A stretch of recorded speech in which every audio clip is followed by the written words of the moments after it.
Az európai vezetők attól rettegnek, hogy Kína elveszi a kenyerünket. Bár a döntéshozói szakzsargonban második Kína sok és hasonló nevek szerepelnek, az alapgondolat az, hogy az ázsiai szuperhatalom megelőzi Európát azokban az iparágakban, amelyekre hagyományosan a mi megélhetésünk támaszkodott.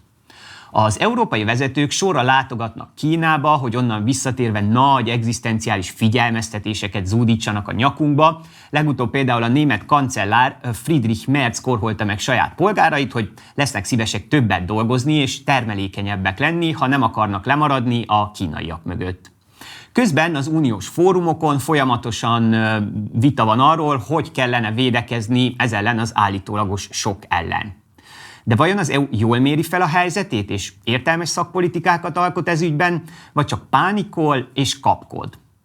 Sziasztok, én Pap Szilárd vagyok, ez pedig itt az Unorthodox, a globális politikai interjú sorozatom 6. része, amelyben olyan emberekkel beszélgetek, akik segítenek megérteni azokat a radikális átalakulásokat, amelyeken jelenleg a világunk átmegy.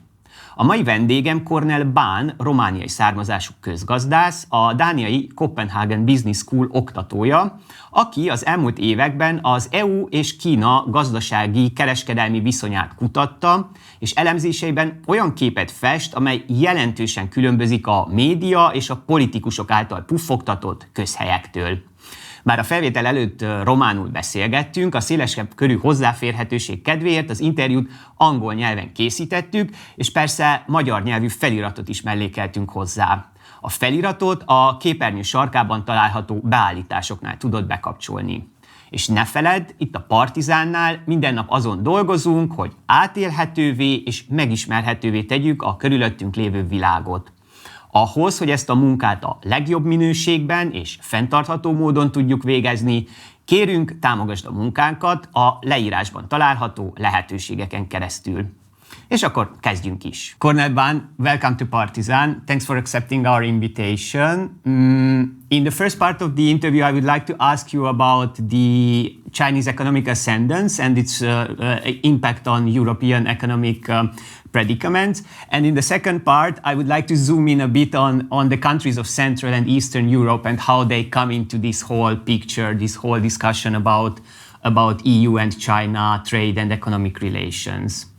But let's start with the big question. There's a lot of talk in the last couple of years about the so-called second China shock. I wanted to ask you to explain how explanatory this concept of second China shock is. So what does it mean, and how accurately does it describe the reality of what is happening right now in Europe in terms of big economic strategy and structures? Yeah, I mean, this term is both descriptive and in many ways ideologic strategic.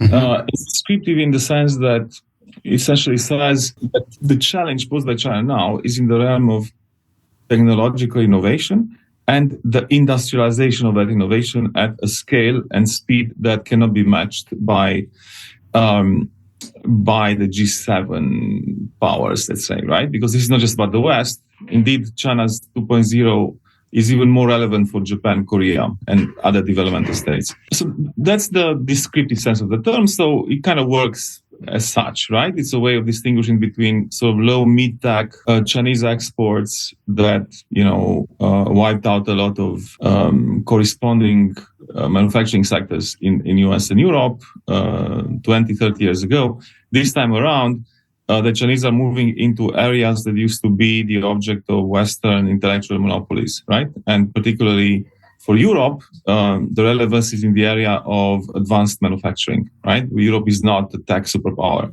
For the Americans, the challenge is even more significant because it refers to digital technologies, where the US was in a sort of unrivaled supremacy condition. Now everybody agrees that China is months away on AI, and it controls a large part of the AI stack, in fact. The second way in which the China 2.0 matters for the US, a country that's already deindustrialized, it doesn't really, the US sort of share of manufacturing GDP is not that dissimilar to Europe, but it's not export oriented. It's not part of the growth model, right? American growth model is consumption oriented. The European growth model is export oriented, based around manufacturing. But China challenges the US in an export sector that's super important for the US current account, and that's energy, right? I mean, China is increasingly the world's first electro state. We're looking at 34% of total energy coming from is electricity, as opposed to 24% and stagnant in the West. And if the Chinese go at the current speed of rollout of renewables at home and the export of renewables and generally turnkey renewable energy solutions in the global south at costs that are competing super easily, hands down, with oil and gas, the US has a problem, right? Because the US, one of the most important sources of American growth, right, is the export of hydrocarbons, particularly LNG. So if China reduces the demand for that as part of its own energy security drive, and then relatedly, its capacity to mass manufacture renewables at prices that are completely unbeatable and delivering electricity at prices that vastly outcompete oil and gas, then the US has a problem, right?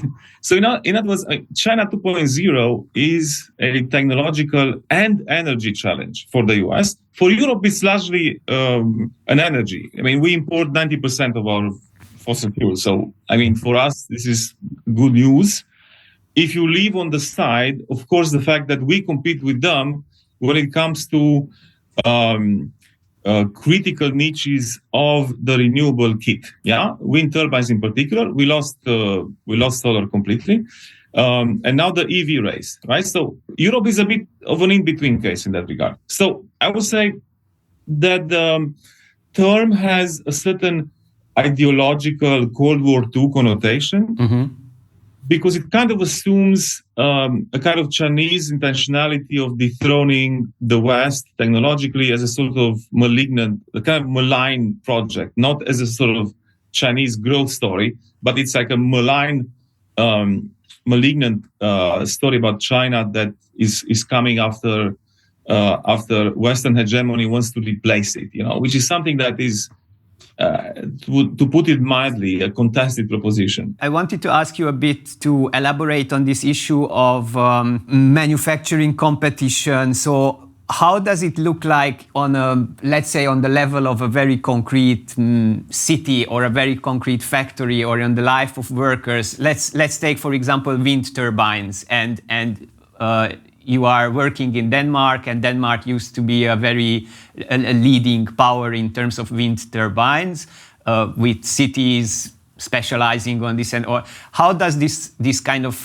the descriptive part of this, not the ideological part, but the descriptive part of this China shock, how does this look like in let's say in this case? What effect does it have on Danish economy or on the economy of a city? The wind turbine sector is where Denmark is still a superpower. Let's remember that. I mean, Denmark is still the most important exporter of wind turbines in the world. And not just the wind turbines, but the entire package, right? Because when you sell wind turbines, you sell them with grid connectors, you sell them with, energy developers. I mean, they have an entire ecosystem that blends a state-owned, 51% state-owned energy company, Ørsted, with, privately owned offshore, onshore manufacturing. There are two firms, Vestas, which is Danish-owned, has been around the block for a long time. And then Siemens Gamesa, which is a Spanish-German conglomerate. But they are based in Denmark. I mean, when you talk offshore Siemens Gamesa, it's a Danish company, basically.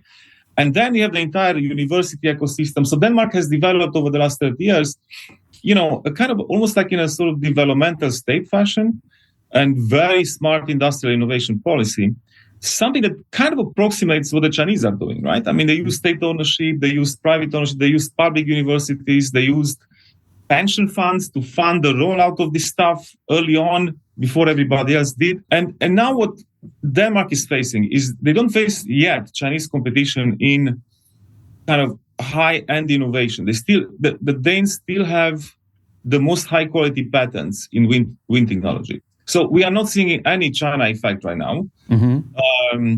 But the reason why, and this is where the story gets complicated and doesn't fit at all the kind of war of the worlds kind of antinomies that are being presented.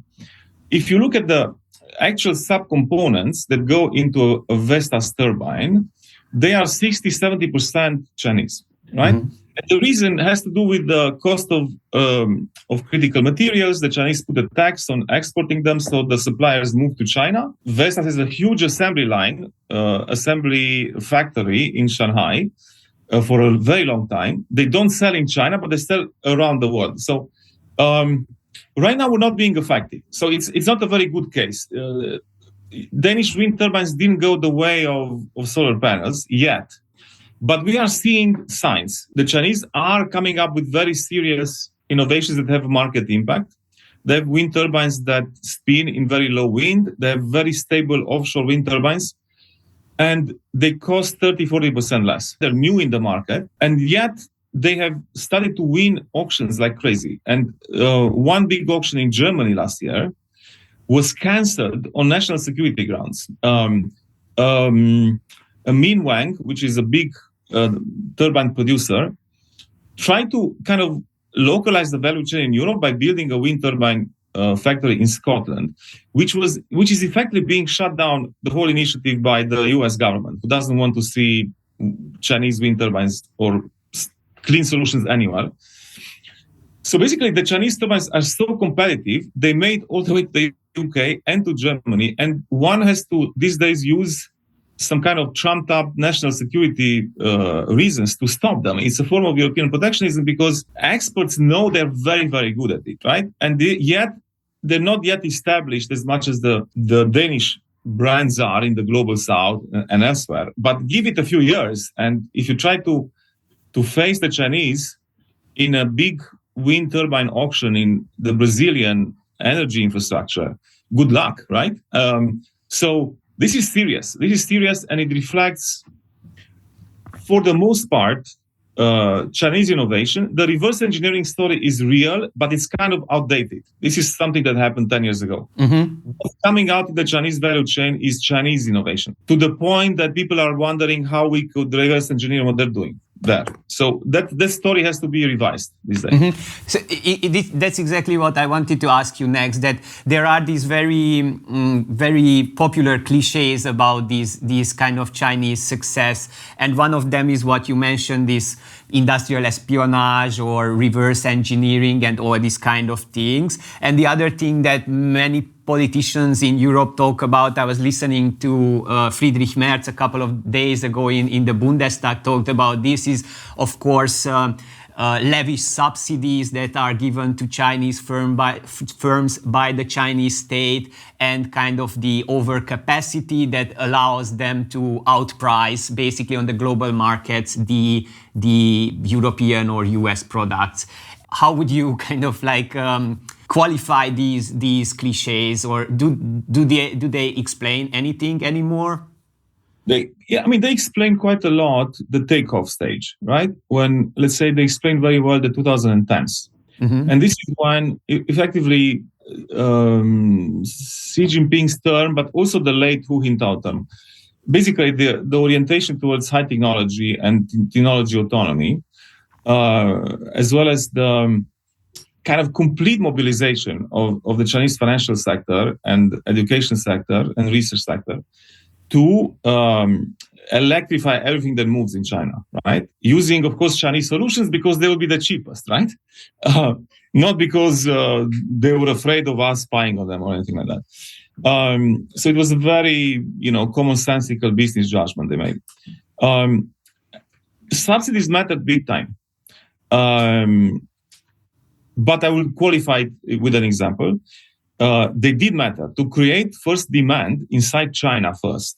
And then once you scale these new sectors where the Chinese had no expertise, they made complete shit turbines in the 80s, they fell apart, there was a so-called quality crisis, same for electric cars. But basically they used the subsidies as a tool of coercion over the private sector manufacturers of this, anything from microprocessors to turbines and EVs, right? So I'll give you the money if your performance next year is this and that and that. And that's not a Chinese invention. That is what the Japanese have done, what the Koreans, what all developmental states have used conditionalities in exchange for, and the conditionalities on the firms. So the subsidies in China for EVs, for example, in Europe we give the subsidies to the buyer. In China they're given to the producers, and the state exercises leverage over them, over the capitalists, to make them basically not be lazy and just get the money and run, which is what many of our capitalists are doing. And that's basically a Singaporean, Japanese kind of experience in the post-war. The Chinese didn't innovate much. What the Chinese made the real difference is that, unlike the other developmental states in Asia, and this is where the Merz story is very simplistic, right?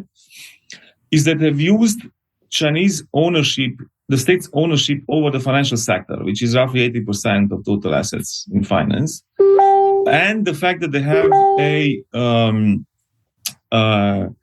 basically not an independent central bank that can mobilize a lot of credit, right? They can set the KPIs for the Chinese state-owned banks towards certain industries.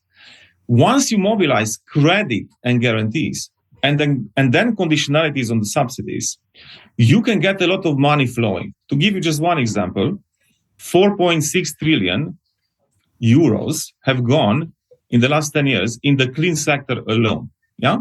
So the cost of capital for anybody, climate change denier or not, and there's lots of climate change deniers in China. Okay. Mm-hmm. It doesn't matter. They reduce the cost of capital so that your kind of capitalist appetite is directed into other directions than the ones where there's, say, market trends. The government, through the financial sector, can change market appetite's focus, right? Mm-hmm. And the 5-year plans do specifically that. They basically signal what the technology sectors they're going for are. And the moment they say that in the 5-year plan, it's not a Soviet plan, right? This is more like a business plan, basically. They kind of signal there will be demand for those technologies in the Chinese market, and on the supply side, there will be cheap finance. Now, this is not subsidies, right? Mm-hmm. The subsidies, to give you an example, they do matter, but they mattered, and they, OECD has some numbers, we provide subsidies in the West now, right? Big time in the last 10 years. But the Chinese quantitative easing 4 times more, right? So the volume is much, much higher in China. This is a fact, yeah? But if you take, it depends on the sector. Take the EV sector, and we have the Rhodium Group, which is an American kind of quantitative aggregator of data on China. They found that if you add up all the fiscal subsidies used by the Chinese government for the EV sector, to benchmark the price difference between a Tesla and the BYD, or a BYD or a Volkswagen, all electric cars, right? Basically, the difference is between $60 and $120 per car. I mean, it's completely irrelevant, yeah? Where the difference that is measured in thousands of dollars or euros between Chinese electrics and European electrics has to do with the costs of what they call administrative costs, labor costs, costs of technology, etc. That's where the difference is. So there is a story about, this is where Europeans are right. I mean, the cost of labor makes a big difference in the 2010s. Not anymore. I mean, Chinese car industry labor prices are like Visegrad now. I mean, it's no longer, and it's highly automated. But what matters is the cost of expensive engineers, highly paid engineers, the speed of logistics, the supply chain scale. These are the things that enable one to live on low margins and run very large volumes. This is something that has to do with this kind of socialist element in the Chinese economy, which is to do demand management to the planning system, right? When we roll these things out, we let the market decide. We have very few demand management instruments. The Chinese manage the demand, and all the investors know there's going to be demand happening in anything from solar to wind and batteries and you name it, right? And finally, the last thing. I mean, not all of this is European propaganda, right? I mean, we should talk seriously about the impact of these subsidies. They're actually if you look at the green sector, they're not that important. What matters is the cost of capital, where, you can call it a financial subsidy because the state owns the financial institutions who lower the cost of capital. But the question is, why don't we do that, right? When we were supposed to do it for the climate, and we have hesitated big time. And the really important thing to keep in mind here is that the Chinese, this is mostly overwhelmingly privately owned sectors. Privately owned firms. The big technology firms are private. You could say, sure, what's private, what's public in China. Mate, most of these things are listed, right? So that the figures don't lie. There's informal ways of shaping that. The corporate governance of the private firms, of course, the state has a presence, but it's more like for information gathering in order to know what kind of plans can actually work. It's not so much like some kind of shady coercion. And everybody uses one case, which is Alibaba. One case. There's no other cases of, big owners of big tech companies in China being disappeared or anything like that, right? And Jack Ma is back in favor. I mean, it's not exactly the kind of Stalinist representation. But where our so-called conventional view of China is also right, to get themselves to this point, the Chinese have been pretty protectionist. Mm-hmm. So when they rolled out, to give you an example, CATL and BYD, the biggest makers of batteries in the world, right? We are in a state of dependence on China completely on this, the whole value chain there. These are companies that in 2015 were not a big deal in battery production. It was the Koreans and the Japanese, even in the Chinese market. But the moment they started to increase demand for EVs and people knew there would be demand, basically the Chinese subsidy support was written in such a way that Japanese, Korean producers were not eligible. They have these so-called white lists, right? So there is a protectionist story in China. This is also true, right? And it's not, let's say, super fair by the rules of the WTO from which the Chinese benefited. So to summarize, the story is complex. Some of the stuff that's conventional wisdom is actually true, but we have to say how much of it actually matters for the final price.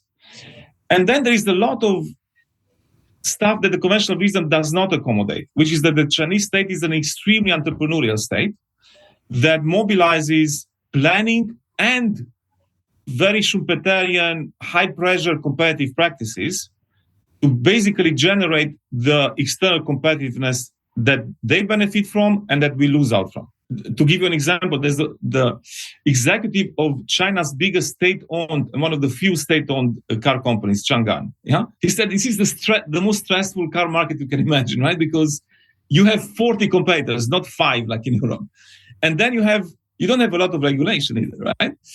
But then the infrastructure for EVs, which in Europe is super fragmented, good luck charging your car in Italy if you drive off the highway, or in Eastern Europe. In China, they rolled out a density of high-speed chargers everywhere, like Norway or Denmark, right? Which is comparable to what they do, but they've done it like many years ago when the market was taking off. For us, when the market took off, we basically vacillated, and small countries that don't make cars rolled out a lot of EV chargers. Big countries who make cars, East Central Europe, Germany, really suck at it, right? So we have this demand and infrastructural problem, which is Econ 101, essentially. It's market failure in all infrastructures, right? We don't even do that, let alone large demand management.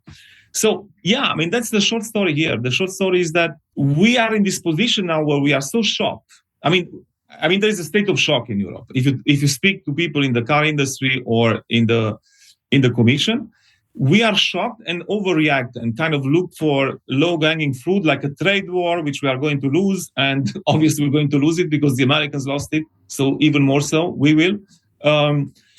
Think about this hard decoupling, reinventing the wheel of a trade confrontation, because we don't have very good analysis, right? And the Chinese, of course, are, they're accountable to their own people, not to the deindustrialized towns of the Ruhrgebiet in Germany, right? Yeah, definitely. I wanted to zoom in a bit because I think they are on two kind of industries or firms, and because I think they are very instructive examples in this respect, and you have really great studies about these issues. And I wanted to ask you to tell us a bit about Northvolt. So through the example of Northvolt, which was kind of supposed to be the European champion in terms of battery manufacturing, the Swedish firm that went bankrupt in 2024, if I'm not mistaken. And it got a lot of European subsidies, it got a lot of state and European support, but it went bust. What was the problem there? So what was missing compared to how China is approaching this issue? What was missing in Europe? Yeah, I mean, Northvolt is quite revealing, and I just completed the study on that, comparing Northvolt with the French. Verkor and ACC. The French have their own battery valley, which, by the way, the French are doing a much better job than the Swedes on this. Yes, so Northvolt is a case that, to some extent, looks almost as if the Europeans learned the right lessons from China. So you have the Bank of the European Union, the European Investment Bank, that takes an early equity stake in Northvolt. Showing support. Then you have the Battery Alliance, which is a sort of brokering process between the Commission and various investors. But most importantly, they did something the Chinese have done, which is to get the car industry, which will use the batteries, to be shareholders in Northvolt. In China, it's the same. That the big tech companies, Huawei, Tencent, are shareholders in the EVs. So they provide them with the craziest tech, the craziest navigation system and electronics. So the Europeans started to learn essentially from China, without saying it, that these new sectors should be looked at as value chain stacks. So you look at not just as at the battery company itself, but you look at the demand side, which is the truck and car manufacturers, who then become shareholders and they have offtake agreements. So you know that as a shareholder, you also buy the batteries, right? It's a perfectly nice ecosystem. Now, here's what the difference with China is. In China, you get financial support from the state, like we did in Europe. We had the state. You had quasi-state institutions like Danish pension funds. You had the venture capital arm of the Swedish state. You had the European Investment Bank. These are all public or quasi-public institutions. And then you had, VW is kind of quasi-state owned. We know that there is a big shareholding, the structure from the employees and the state. And it looks as if there's a European answer to China. So we all said, okay, let's go for this. The problem is that by law, the European Investment Bank cannot support what we call a company in distress. Mm-hmm. So these hyperscalers, when they go from startup to, actually having 5 factories and rolling out orders, you're going to hit snags that may be yours, mismanagement, or maybe somebody else's. In this case, inflation. Inflation shoots up. When inflation shoots up, people, capital dries up, right? So it is in that particular market stress that was kind of exogenous to Northvolt that the EIB could have stepped in and provide them with a bridge loan of 2 billion and essentially let them keep them rolling after inflation calmed down and the demand for EVs returned. Because what happened, Northvolt was hit by 2 things. The inflation shock as a result of Ukraine. And second, the German Constitutional Court killed the 66 billion euro green fund that subsidized EVs in Germany, right? So the demand for cars kind of went down. Yeah. And so if you're an investor, you're like, I'm not going to give these guys any money because I'm not sure about the European EV market, right? This would never happen in China. You're going to find a provincial or a municipal fund. And I can give you an example. NIO, which is a Chinese car company that works on battery swapping. It's the 9th biggest producer of EVs. It's sold here in Scandinavia as well. They were a listed company in New York. They were amazing, etc. They hit a snag, fell apart. The Hefei government used their it's kind of like an investment fund of the government, invested in it, put it back on its wheels. Company is a big deal, right? And they have this amazing IP on the battery swapping technology. So we don't have what we call internal protection, right? When the hyperscaling occurs, the public support disappears if you encounter any difficulties. We let the market rip, and the market kills a lot of value. I mean, keep in mind, these guys have 52 billion euros in orders for batteries, and the company was worth 15 billion. This is how. So, and then it disappeared. It's all gone now. It's owned by an American company. We don't know what's going to happen with it.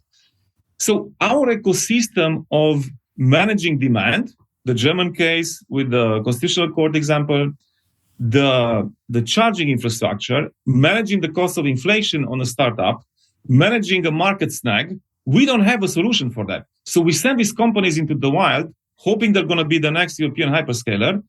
And then they can hit a minor problem that's not of their own making, although some people say they weren't very well run, etc. And then you're completely screwed. Now, I would add here a footnote. When the Chinese think of industrial policy as not just sectoral, but intersectoral, right? We don't think about that.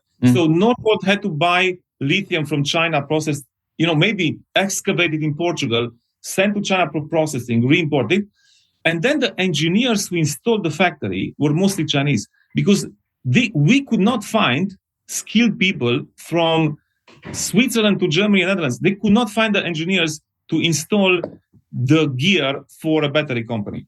So our much vaunted vocational training system does not work for the new sectors. Yeah, we have a very sclerotic sort of vocational training system that's not synced with these European new industrial ambitions. So I think we have a lot to learn from China. I mean, instead of kind of vilifying what's going on there, and there's some things to be vilified in China. I completely agree. I mean, the labor regime, etc. Sure. But when it comes to doing industrial policy and mobilizing the resources you have across the value chain and across the cycles of hyperscaling a startup, we haven't done the thinking. And they have done the thinking. They test drove many solutions, made many mistakes, learned from it, cognitively updated, and they have something that's going to wipe us out in many sectors now. And this is where we come a bit to the car sector as well. Because, of course, you mentioned these low-hanging fruits that, of course, politicians, what they do is easy trade war in policies, protectionist in policies. Let's not, tariff them, and let's not allow them to enter our market, and then protect our old industry, which is not competitive anyway. But that's the issue. But in the car industry, your claim, and this is the reality, is that the very car firms, so the very European car industry, that these policies are supposed to protect, they don't want this protection. They want to be in the Chinese market, and they want to do. They don't want to decouple in this sense. And so, there's only one European firm that is for protectionism, and that's Renault. One that is because Renault is not exposed to the Chinese market, right? Yeah. So you don't really know how you make EVs, basically. But everybody else kind of gave up on the idea that we have the leadership on that. And you can see what always follow the money, right? As the truism says. So Stellantis bought 25%, is now the majority shareholder of Leapmotor. Leapmotor is one of the top producers of EVs in China, based in Hangzhou. I visited the company. It's kind of incredible.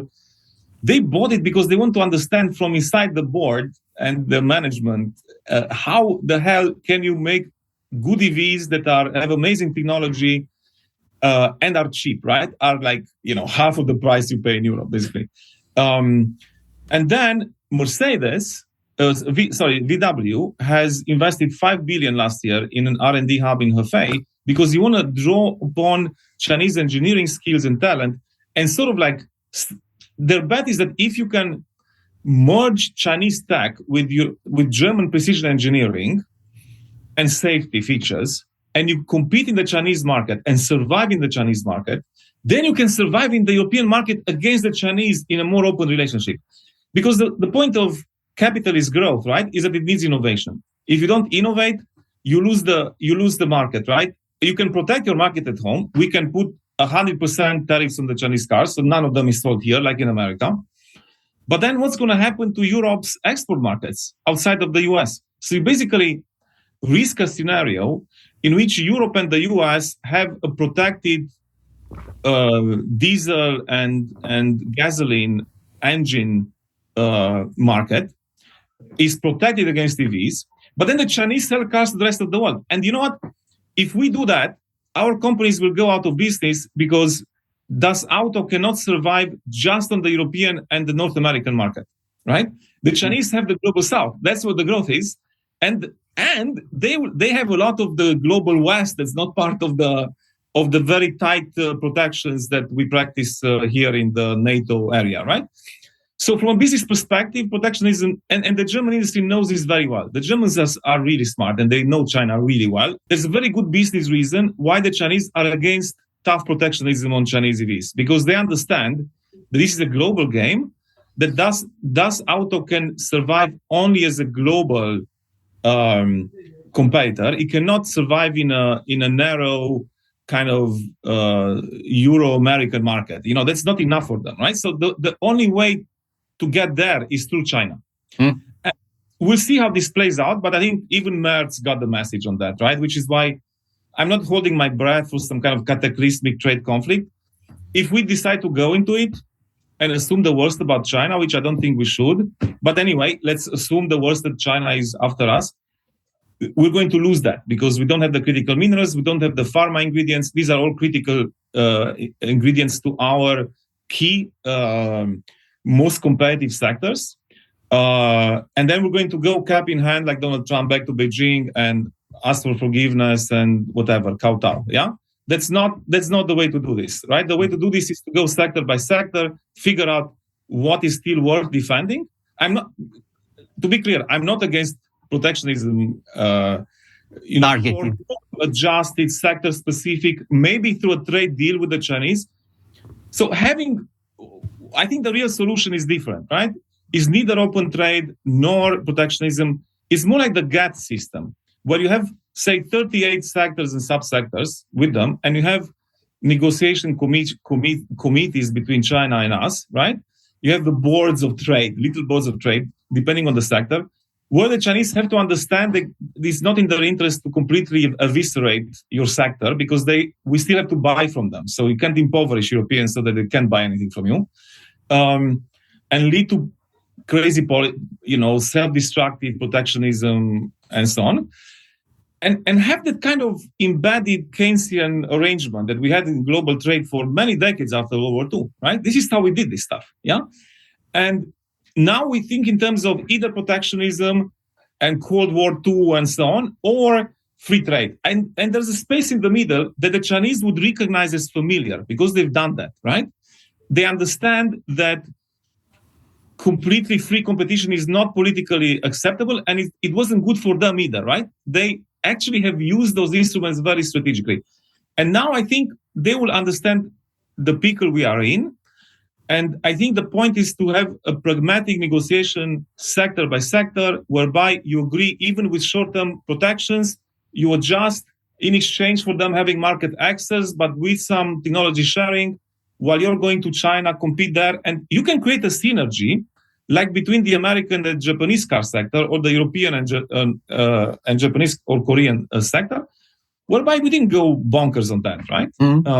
So I'm actually pretty bullish on Europe. I think there's a shot. I think the Germans have a pretty good plan, I think, with Das Auto now. They woke up from this kind of diesel supremacy. I don't think that they realize that's not the way to go.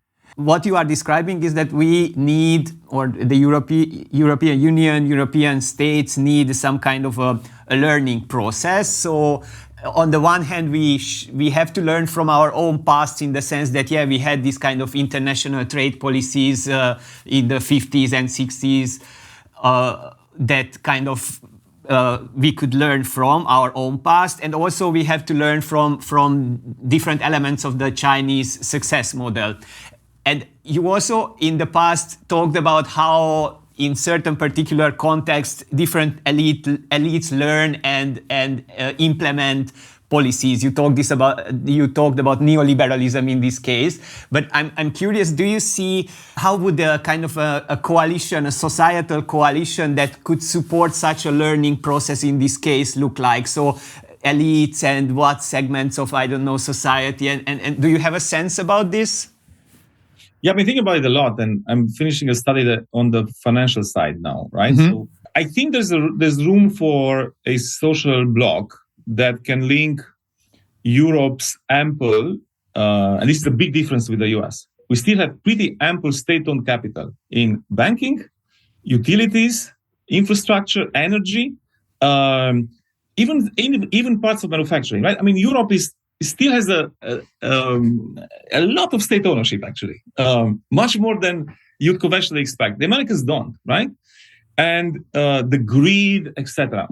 And now with AI, we all of a sudden realize how important they are. The Americans can't scale up compute power because the grid can't accommodate their grid is so bad that they can't accommodate the expansion of energy supply. So they are spreading their data centers around the Middle East and Latin America and Europe, etc. But in Europe, I think having an alliance between a social bloc that gives the publicly owned sector, publicly owned companies, a kind of equity investment into these technologies of the future, right? Then we have 13 trillion in pension funds, right? I mean, this is a very large, this is one of the most important sources of financing for American VC. And the Chinese are using this as well, increasingly, to do the same. We have pretty large state-owned financial institutions, European Investment Bank, EIB, KfW. If you add those things up, you get to 1 trillion pretty easily, right?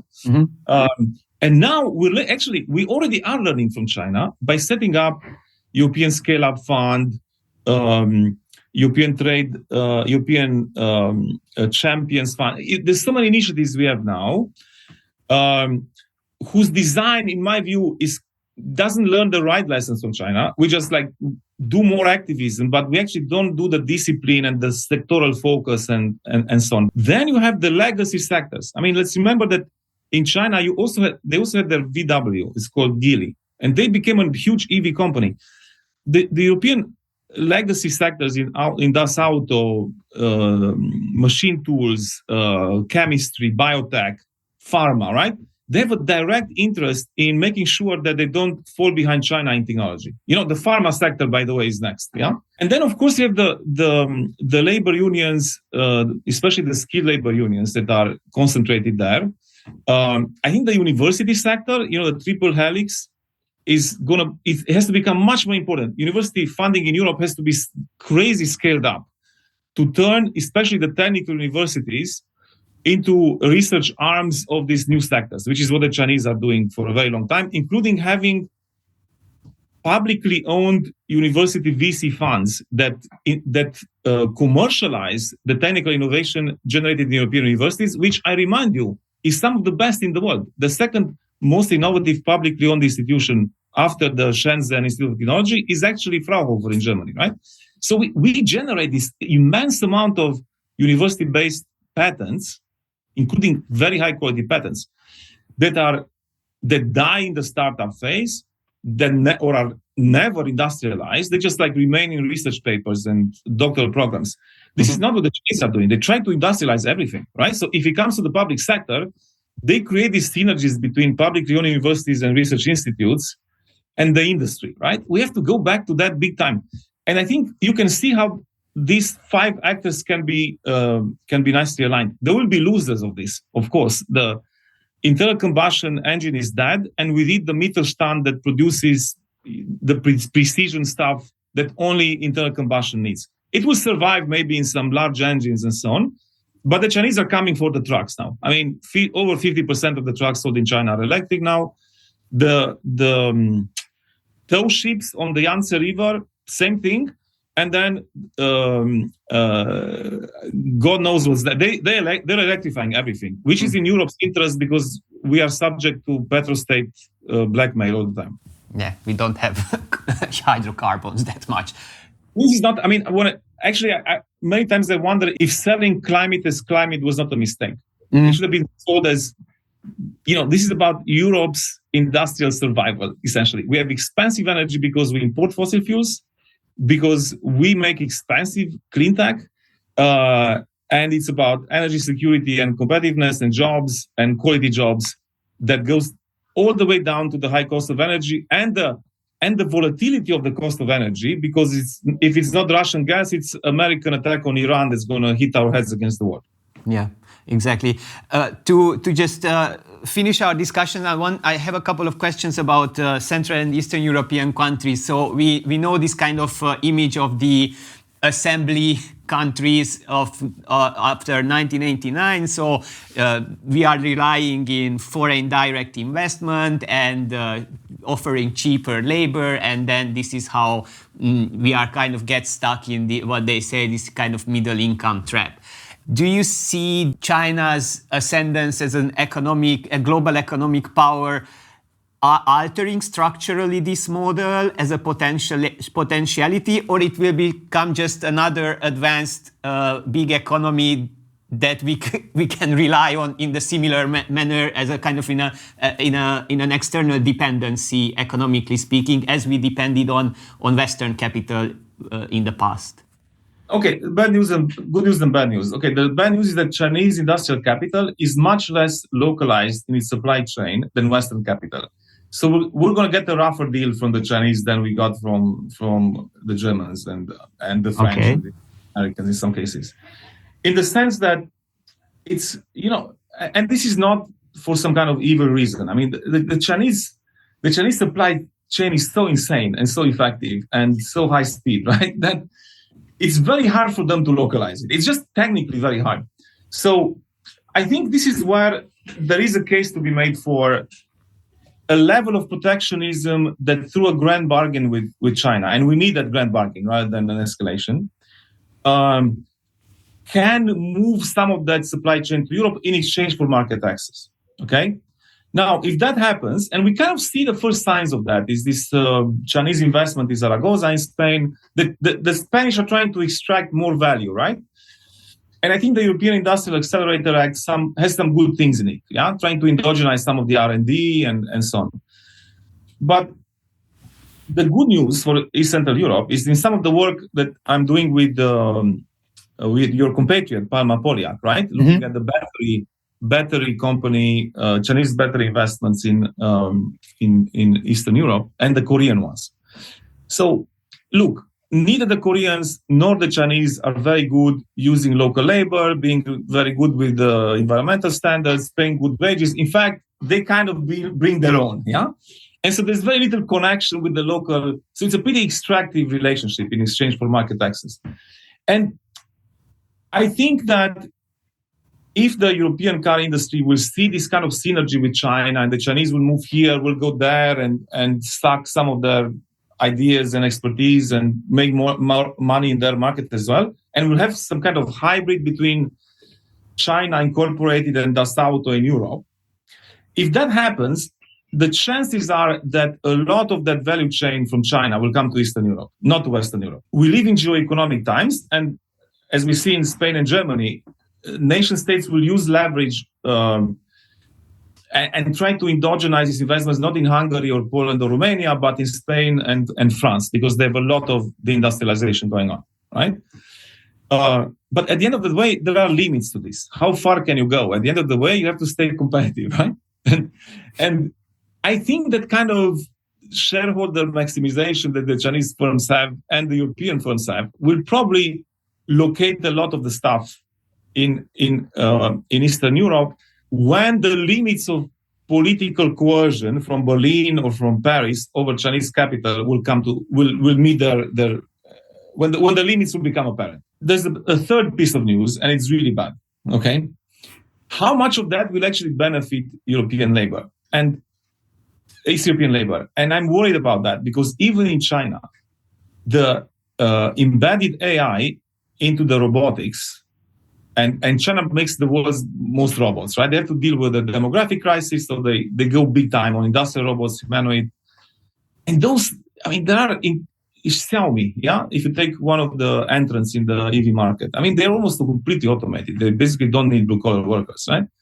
So if we're going to get that kind of investment, yeah, I think we're looking at serious levels of unemployment, blue-collar unemployment, and also white-collar engineering unemployment in East Central Europe as a result of the disappearance of the internal combustion engine. So as much as I like the idea of electrification, it has trade-offs. That we have to talk openly about those trade-offs and not blame China for this. I mean, they can't hire their own people. I mean, they are getting serious unemployment for young people in China because in this kind of race to compete with the West on embedded AI, they are displacing a lot of workers. And the promise of prosperity in China is employment-based, right? They are not for the welfare state.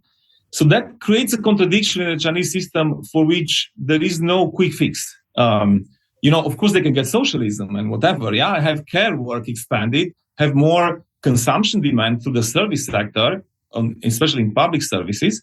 For an aging society, there will be lots of them. But apparently, even that can be largely automated. So I don't have an answer for how we can get a rosier future right now. I haven't thought that much about it. But I know that if it's going to be some kind of negotiated, labor-intensive with automation, Chinese investment coming to Europe, to Eastern Europe, Palma and I have found that most of that investment has actually come to Hungary and Poland. It didn't go to Western Europe. So far, the signs are that, at least in terms of investment flows, if not in terms of wages and quality of labor, we have been the winners. I mean, most of the stuff is actually Hungary is the biggest beneficiary so far. But I think it's just a question of time before everybody gets it. I mean, Spain shows the way. Poland has gone for the Koreans. The Koreans are not any better in this regard, by the way. And then Germany. Germany is going big on Chinese batteries and so on. So France the same. France has Taiwanese and Chinese and French companies in the battery valley. So to sum up, I think we are in a bit of a pickle in East Central Europe, right? I think this model of cheap workbench, assembly line has issues not because we are losing internal combustion predominantly. It's because there is an automation revolution with embedded AI that's coming to haunt that model. And I don't think anybody has done the thinking on that. Not even in Western Europe, they've done the thinking on that. Yeah. The Chinese don't have a very easy solution to that either. So, I mean, maybe there is a story about Europe's export-led growth meeting its limits, right? Maybe there are ways in which we have to rethink of the consumption engine and different kinds of consumption, especially of public goods consumption, that can, reinvent new engines of labor demand. Yeah, I think that's a very, very important idea, and I think we should stop here. Kornél Bán, thank you very much for sharing your very fascinating analysis with us, and I hope we can discuss in the future as well. Szívesen. Thank you. Goodbye. Ez volt az interjúm Kornél Bánnal, a Copenhagen Business School oktatójával. Ez az adás az Unorthodox című interjúsorozat keretében készült, amelyben a világ legkülönbözőbb tájairól beszélgetek olyan emberekkel, akik segítenek megérteni a körülöttünk lévő világ rohamos átalakulását. Ha érdekelnek ezeknek a folyamatoknak a további aspektusai, akkor ajánlani tudom a köztes néven futó hírlevelemet is, amelyet a www.papszilárd.eu oldalon értek el. És persze ne felejtjétek, ha nem akartok lemaradni a Partizán legkülönfélébb adásairól, akkor iratkozzatok fel a csatornára itt a YouTube-on, kövessetek minket a különböző közösségi médiás felületeinken, és szálljatok be a támogatásunkban. Munkatársaim nevében is köszönöm szépen, hogy velünk tartottatok. Sziasztok!